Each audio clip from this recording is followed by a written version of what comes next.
I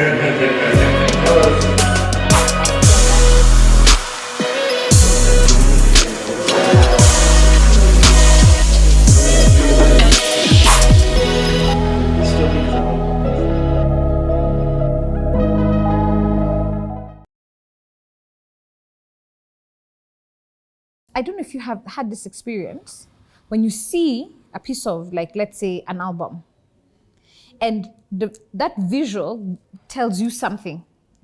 The artist hasn't told you, that you interpret the visual. Then when you actually play the music and the visual are not correlated. I don't know if you've had this experience. Never, yeah. So then in that case, I'm always like, who failed? Do you understand? How come your visual and the music,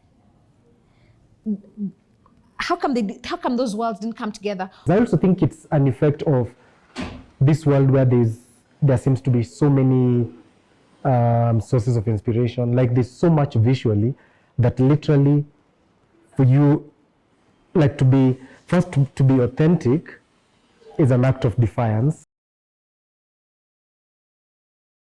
Yes.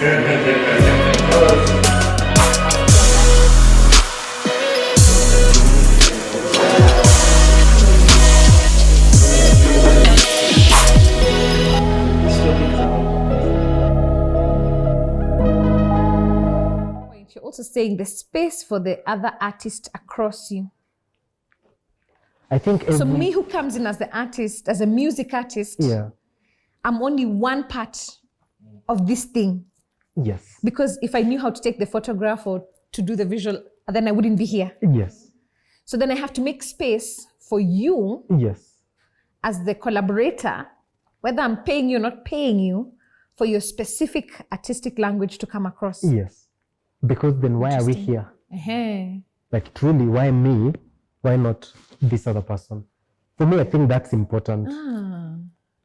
Because with music, it's the same thing, right? Like who you produce with. Yeah. Why do you go to this specific producer? You're like, the next song, I'm thinking it will have this kind of language, and the best person that understands this language best is that person. And I'd like to work with them for that reason. You know, like that. And then for this other song, you'll be like, okay, this one has this.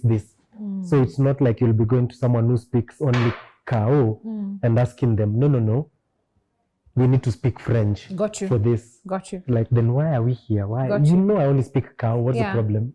Do you experience the same when you're using clothes and costuming as language? And do you find a dissonance between how we think we should look versus what our actual bodies can carry? Yeah, I do find the dissonance. I feel like because of just what we were speaking about, like how artists, maybe like the label wants you to look a certain way, or there's a lot of layers to it, like how society wants you to look like, how, let's say, like how the music and the connection between the music and where you actually are as a person.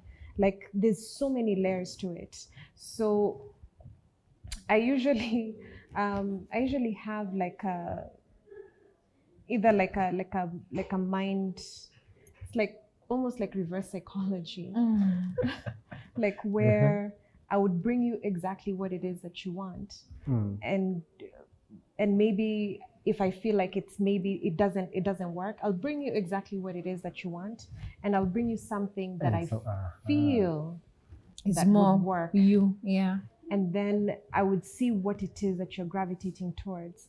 More often than not, what usually happens is that they would actually gravitate towards what it is that I feel more than what it is that they actually want. They thought that they actually wanted, which is usually very interesting. I'm not saying that sometimes it doesn't usually happen that they actually pick what they want, but more often than not, they actually gravitate towards whatever it is that I feel like would actually work in that particular instance. So I do a lot of there's a lot of reverse psychology, that because it's really about how we see ourselves. About how you see yourself and what it is that you want to be perceived. Got you. Because what I've learned in styling is that image is such a big thing, because artists, it's you putting yourself in it's very vulnerable, like how people perceive you. It's a very vulnerable feeling that you want to be perceived in this particular way. Got you. Yeah. Okay, so I'm going to skip a little bit and speak, from my own experience. So before I met Ojin, Musa Musi, who couldn't be here with us today, told me there's this artist called Ojin. You and Ojin would vibe. So then I was like, okay. So then he showed me your work, and I was like, this is amazing, incredible. But when I listened to my music, I was like, I can't see you. What are you seeing? How come you think this artist can understand me, right? Because when I met Ojin, I was really trying to understand I was in an evolution moment, yeah? So I was quite clear at the human condition, my first album. I knew that I was this African punk kind of sci-fi, futuristic. I had a lot of words for the thing, and we made a character called Muthoni Drummer Queen. And then now I had entered this hip hop, and I didn't know how to sort of transition that sort of spunky character. That thing didn't fit in my understanding of a hip hop image. Yeah. And so then, another artist is the one who was like, this artist is going to interpret you. And I didn't really get it until we worked something that was visual. I think we did something that was on the screen. I think it was a show, the Jameson show. And that was the first time we designed a show start to end, like with like skits that were visual skits. Like that was the first time I understood, a screen is actually an accompaniment to the performance. It actually adds an extra layer. It's like you can tell another story that is complementary to the performance. And I think that's something I'd really like you to share some thoughts on that, because I think we've all gone to those gigs where the performance is great. You love your artist, so you're already happy to see your artist. But how come there's some performances where you go to where you're like, just that layer of visuals took me to the next level. Just the way the thing was costumed took me to the, to the next level. So I wonder, if you could say something on the screens, and then you could say something on the costumes, because we've spent significant time building costumes. Yeah. For the screens, like you said, I take them as a representation of the artist that is on stage. Yeah. So they're supposed to tell a story. It's like two parallel stories. Right? At some point they're gonna meet. They can meet in the interlude, and then they can venture out as well. But it's representation of the music that's playing, and also the emotion that the music evokes. So whatever color that, when I'm programming a show, just listening to the music, I know this kind of color would work for this kind of performance, and then I use that. We actually scripted the show. I remember that we had a timeline of all the songs. So it began at the set list, like what are the songs and why have you picked these songs? And then he asked me lots of questions, like the backstory of songs and just like things that you like. And then things that could be nostalgic. And it felt to me like we're building a film. It's like the music became the score for the screen, right? And that's not something I had experienced before. And the idea of like, you can take an interlude, and so once people are locked into the show, you have them for the whole 30 minutes, but you don't have to sing for the whole 30 minutes. And that was, I think, the first time that I truly understood what it meant to work with a visual artist. It's like, okay, it's not just pictures, it's also like the stage storytelling. And then because the screen is so bright, literally, if you don't have a lighting engineer with you you can use the screen to your advantage because it can also be your lighting. Yes. Depending on the mood that you want to achieve. Yeah. Right. And so, whereas we're not the biggest thing on the bill, everybody remembered that show. Yeah. Because they're like, hey, your show had a concept. Mm-hmm. So that's going to be the next topic, concept. Yeah, I don't know, Lucy, because we've also spent a lot of time costuming. So I come from drama fests, music fests. I really believe like stage is a place of costuming. I think costuming changes everything. Yeah, it does. Yeah. So I feel like stage is not a place to look nice. Stage is a place for you to be in character. Yeah. Yeah. Right? I get that. So I find it a bit like, I don't know, and I fault, hip hop artists for this all the time. I'm just like, you and I can't look the same, bro. What's happening? Like on stage, I want a characterization. Yeah. Right? Because I feel like stage is this larger than life experience. Yeah. So rare. So we started the process of building costumes, and I wonder maybe if you could just share how powerful this idea of costumes, and how do you mood board costumes, designing them, the cost, but the benefit of incurring that cost. Yeah. So costuming. Like let me use you as the example. I'm here. So we started building costumes maybe around 6 years ago. Yeah. For me, the person who was on the limelight was MDQ. So all the costs, most of the costs were mostly geared towards MDQ, and the rest of the band, I'll just maybe like accessorize, like maybe like with Masai. I used to use like a lot of like Masai accessories, or maybe get like a bongo sawa tee or a bongo sawa kimono that I used to source, but basically make it look uniform. But not the same. But not the same. Mm. Yeah. And then let Muthoni be the one to shine. And also for like even the dancers, it would be a basic black, but it wouldn't be, it would be something, I would maybe put like a French skirt, because I remember we used to do like a lot of like the French skirts or tutu skirts. So they would come in all black, and then an addition, another layer of addition of something. So that's how I used to make the costs be a bit low, but still make something look extremely like high quality And harmonized. and very harmonized. I think when we did the 2018 tour is when we really mood boarded, and I came to now to introduce the idea of concept. That's the first time, that I told Lucy, okay, in this thing, how I imagine based on the music, how I imagine it is like some kind of like, we are kind of warrior women. And she's like, okay, what's interesting about that? And I'm like, oh, what I like about that, I want to portray strength or the power or the moving information. There's a lot more choreography in this tour. I'd like highlights, So she's like, she really kind of coached me through that process. Like, okay, so warriors, what do you like about warriors? Yeah.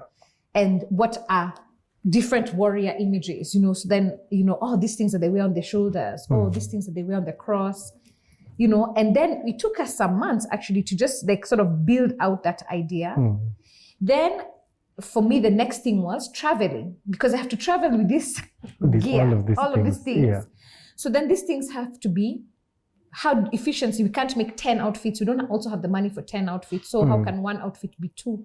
So she introduced me to the idea of reversible, right? So one side can be gold and the other side can be silver. Yeah. And then if you add these 3 layers, you become the general. Yeah. This one's only wear the ones on the shoulder.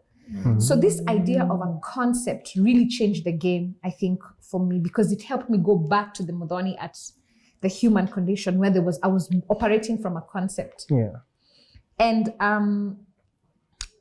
then this idea just kept expanding. We did the She album cover, again, a concept with Michael Soy. And now the way we all work together on River, which is a concept. So I think maybe, Mutua, maybe I want you to be the one to start us off on this idea of a concept as a game changer for an artist, for like to build a visual language, right? So that who you are, how you look on stage, how you look in real life, concept ni kusema nini?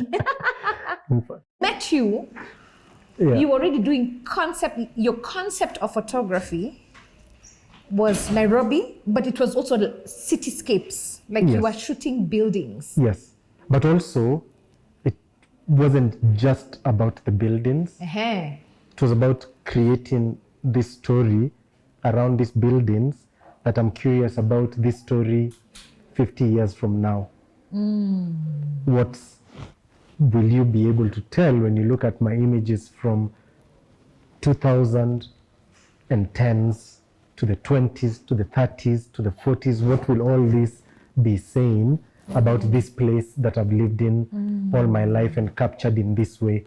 For me, that makes a very interesting capsule of work and makes all the work eventually a lot more interesting than when you see it one-off in the beginning. And I also think that for me is probably from my architecture training, because one of the things, I feel like my training as an architect has made me even a better photographer, because, and I can't think about the word concept without thinking about architecture, because for us, like, that was a crucial part of the process. Every time the lecturers will come and say, okay, this is the brief for the next thing that you're going to design.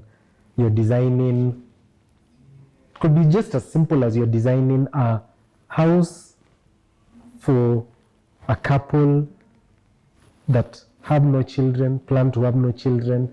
The guy is this, the chick is this, whether it's like, it could be, it's a fashion designer and it's a investment banker. And all those things matter, because all of those things determine how you're going to design. The way you design for that combination is not the way you design for two artists or the way you design for two bankers. And so for us, that's how it used to be. Like, when the brief comes, you write all the things, because then there can't be a concept without the limitations. I think every creative project needs limitations. Like, those limits, people see them as, no, we can't be limited. Like, no, life is limiting. The best thing is when you learn within your limits to shatter the sky. Like, to be, I only have this plot, but within this plot, I can go as high as the moon, straight ahead. So the concept is the idea. So, like, in that case where you were saying, like, how do I make a house for this designer and this? Yes, so I think the concept is a combination of the limitations, desired output. Actually, those two things, because the limitations then will determine budget, they'll determine if you're going to perform, say, with screens, and then, or without screens, that's a limitation. It determines, do we design for a screen? Okay, we will have screens everywhere, so we have to design for screen. Those are your kind of limitations. Then, after you know the limitations, and you know this is the desired outcome, we want to achieve an album that speaks about this. I feel in my heart that this is the thing I'm talking about. I feel like I want anyone who listens to it to feel this way. Then you have, you know, your kind of like outer banks. Like, okay, this is what we are working with. Now, while working on this, the desirables now bring in what you want to achieve and what the limits are, whether you want to land on the moon or land on Mars. All that now comes down to, okay, so what's the concept that we come up with this? And then that concept becomes like the guidebook for everything. So it becomes like the rule book. So when you're tempted or you're not sure about what you want to achieve, you can always go back to the rule book. You're like, okay, so the based on what limitations, we want to achieve, we can't do that. Yes. Because first of all, so there will always be like your set. You just know, okay, we can't do that because we are limited by this. Yeah. You can't put a square image because the screen is a wide screen and we don't want black spots. So it's something simple, but it kind of grounds you. I feel like you need that thing of head in the sky but feet on the ground is so necessary, because the head in the sky is the desire, but the feet on the ground is the limitations.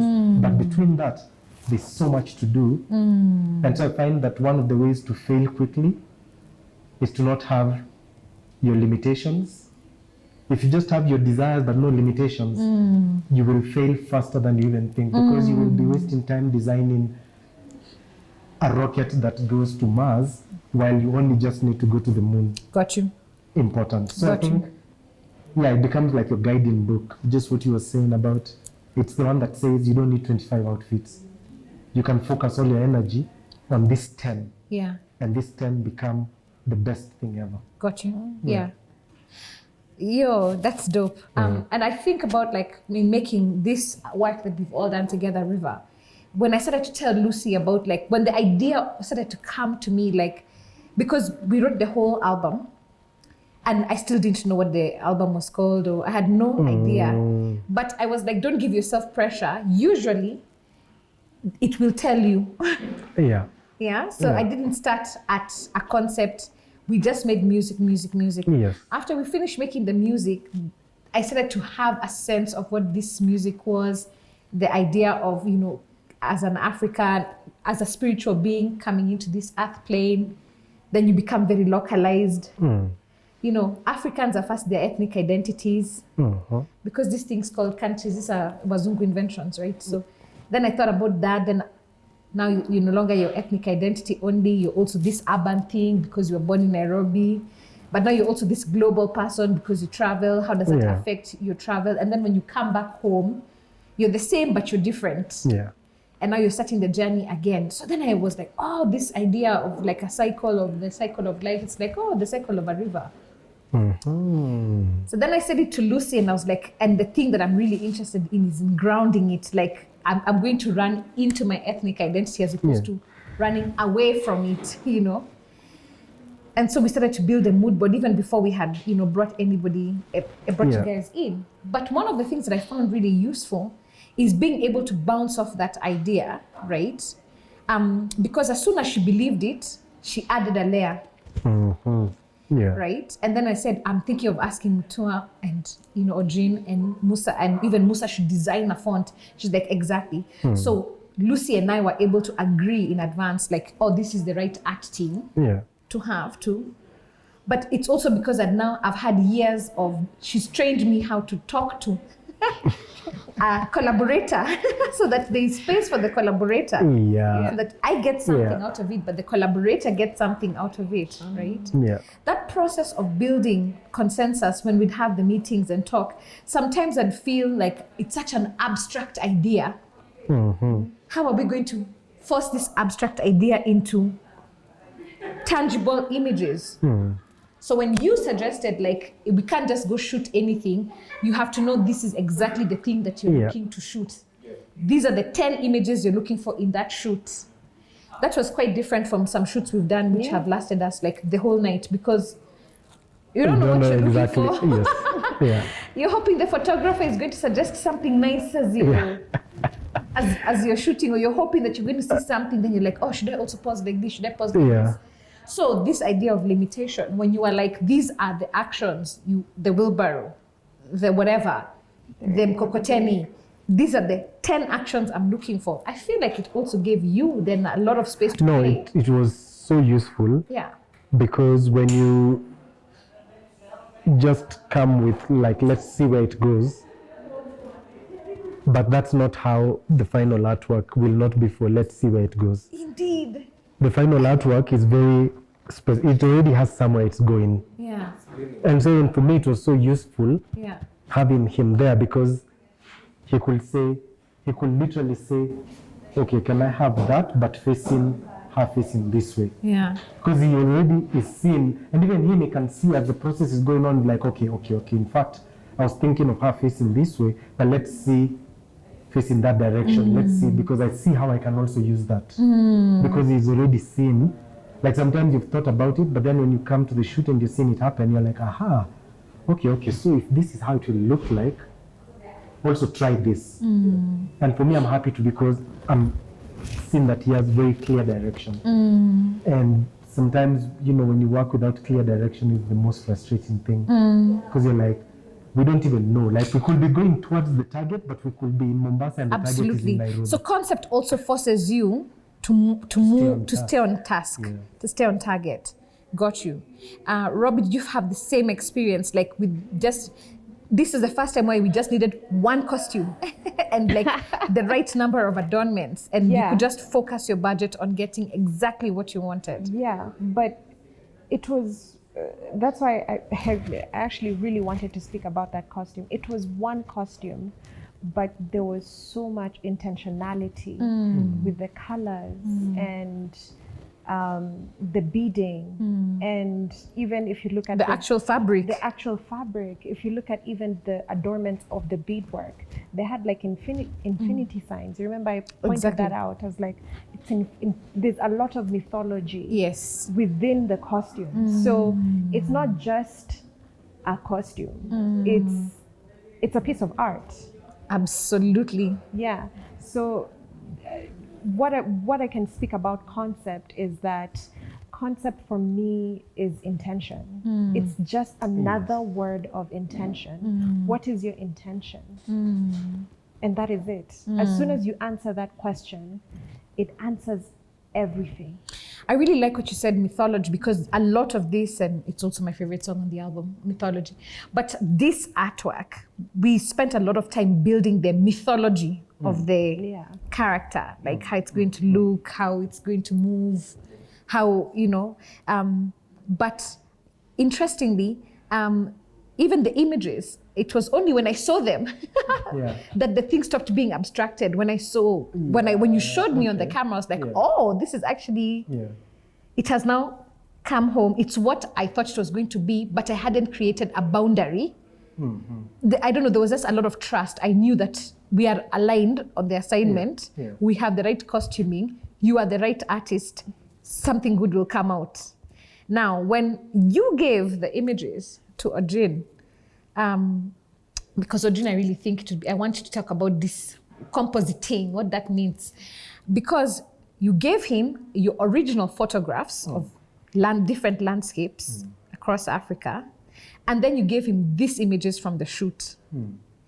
And then you took these images and superimposed them, then added a layer of complete fantasy. So when I looked at them, I was completely surprised, but I wasn't surprised. Does that make sense? Like I wasn't like, oh, I was like, oh yes, it's come together. But I never had in my mind that this is what it's going to be. I didn't have any like restriction on what it was going to be. It's like, you are the right artist to do that. So I don't know if that process. Yeah, I mean, it's not like I said earlier, it's not linear. Yeah. You know, there's a lot of scrambling when you start the work, when you get the materials and stuff like that. So most of the time you're just spending your time just putting this there, and then if it doesn't work, you come back to it and look at it and like, nah, that doesn't work. Remove it. That like just constantly. Right, every hour. For me, it was every hour because I docked myself like, say 6 hours a day to just work on an artwork, right? So I'll just make I'll make a composite, take a break, come back, look at it, and be like, maybe I can change that, maybe I can remove that, and it's time consuming. I'm not gonna lie about that. It's something that you really need to have a focus on. It's not just something you're gonna, just take a 2-week hiatus and then come back and go like, I can do this in hours time. When I get the artwork, when I got the pictures, I started work right there and then. When I got the pictures from the tour and I got the landscape pictures as well, I started work there and then, just trying to put these things together, see what works, see what doesn't work. That surprisingly saves more time in the back end, because the sooner you start, the quicker you're gonna finish. The quicker you're gonna realize, this is not what I want. This is not the frame that I want. I want something different. So you work towards what you want. You work towards what the artist wants in regards to visual mechanics and visual direction. Got you. So, yeah. Got you. Is the hard. It takes time. So is that another hack that artists need to know? Like art takes time. You need to have patience. Patience for your work, and not just, don't make something and then look at it and be like you made something for 1 hour and then you look at it and be like, this is dope. Yeah. You know, if you have time, depending on your Use that time. Take time. Yeah, take that time. Utilize it. The client has given you 7 weeks or 7 days to work on the artwork. Use Or the something 7 that days. should be even 2 days. Yeah. Take those 7 days. Got you. Right? Don't send them the thing in the 2 days. Yeah. Right. So yeah, I think we've covered quite a lot of ground. I wonder if you have some, just some parting thoughts, just because before we were artists, we were fans. Yeah. Whatever of your art form, you're fans of music. I don't know if this, you have any sort of parting things that, we could just think through. For me, my parting thing is that it doesn't need to be an expensive adventure, but it needs to be very intentional. You have to really allow yourself the permission. You have to give yourself the permission to think deeply about what you want the thing to be, and to know that an image travels before even the sound will travel. So take time to think about the art and the way you want the imaging, the staging. Take time to think about it, because the way you look goes before even the way you sound. And people will give you more airtime if they just feel, just by looking at you, like, they're already in the story. That's my parting shot. Do you have something you think? Follow your curiosity. So that's the main thing, because a lot of what But this is in advance. Measure thrice, Yeah. cut once. before, if So you can do everything that is in the before, prep. yeah, exactly. Prep. Exactly. Re-prep. So if prep. you're going to do a shoot, Prep. you'd rather spend more time preparing for that shoot. Like anyone who knows, any shoot that will take 1 hour, setup will probably take 2 hours. Yeah. To make sure the lights are proper, Yeah. redo those lights. Because once you start shooting, that 1 hour passes quickly, and if you do it with bad light, you can't correct that in post. Correct. Got you. Got you. Yeah. Got you. And this goes for music videos as well. Yes. Lock your concept, lock it. Yeah. Think Just prepare about prepare it, in prep advance. Yeah. So when we get to shoot day, we are shooting. Yeah. So I hope you've taken away as much as I have from today's podcast. The art goes before you. There's a lot of people already in your network who can help you. A simple selfie can make amazing art, but you've got to be intentional and it's got to be authentic. So it has to start at you. Cool. We'll see you at the next episode.